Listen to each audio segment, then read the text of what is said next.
For this video, we are going to be discussing central and inscribed angles. So if we remember back to our video on vocabulary, a central angle is just an angle that has its vertex at the center of the circle. And the measure of a central angle is equal to the measure of the arc that it subtends. And all subtends means is that's the arc that it cuts off. So if I have angle AOB, and I know that equals x degrees, and I have arc AB,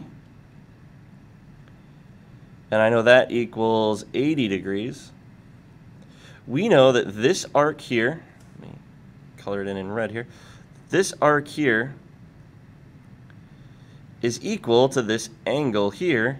So if I want to figure out what x is, it's simply 80 degrees. All right, very simply, in a central angle, the angle equals the arc. Now the other type of angle we're talking about is an inscribed angle. And in an inscribed angle, it's an angle that has its vertex on the edge of the circle. And what we need to know about this is that the measure of an inscribed angle is equal to half the measure of a central angle that subtends the same arc. So if I look, I've got angle BDC, and I've got angle BAC. And they cut off the same arc, this arc BC. And we could tell that without even looking at the picture by seeing that, well, BC, BC, the endpoints of the angle are the same. And if we know that this angle is 60 degrees, we can use that, if we didn't already know, to say the angle BAC was 120 degrees, and that arc BC is also 120 degrees. The inscribed angle is equal to half of the central angle. That's the key property we need to know about inscribed angles. Also, inscribed angles that have the same endpoint will always have the same measure. For example, if we look, we've got angle ACB,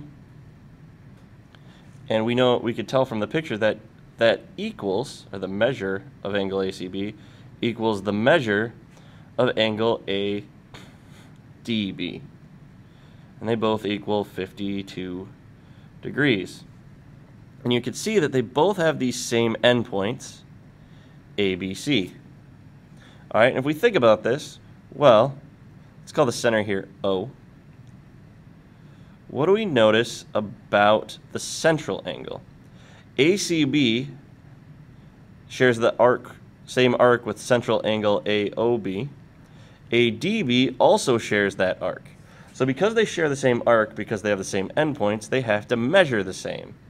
All right, and they measure the same as half of this angle. So we can say that this angle right here is 104 degrees.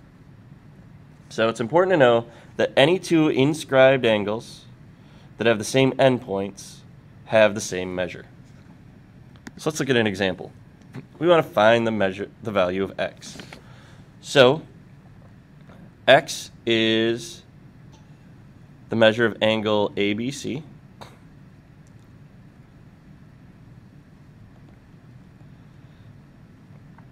And we know that arc AC equals 100 degrees. Well, we know by our properties of inscribed angles that the measure of angle ABC equals 1/2 of the arc AC. So if I plug in the values I know x equals 1/2, measure of AC is 100, so 1/2 of 100, we know x equals 50 degrees. So all we do is we use the fact that it's half this arc to figure out what x is. All right, so let's take a look at example 2. In example 2, we're trying to find the value of x again, and we're given this inscribed angle here. We know it's 71 degrees, and then we're given this arc here, and we know that's 4x plus 6 degrees. So we have to think, what relationship do we know exists between 71 and 4x minus 6? Well, This is the arc that's cut off by this inscribed angle. So we know that 71 is equal to half of this measure here. So I could set up the following equation. 71 equals 1/2 times 4x minus 6. So if we work this out, we can multiply both sides by 2. We get 142 equals 4x minus 6.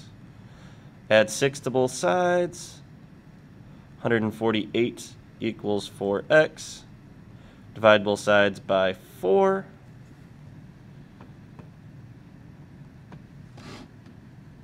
And we get 37 degrees equals x. So all we did was set this equation up, 71 equals half of 4x minus 6, based on the fact that we know the inscribed angle is equal to half of the arc. And so we get 37 degrees. So I'm going to leave you with a try it problem. And what you need to do is, using the fact that you know this angle here is 28 degrees, you need to find the values of x and y.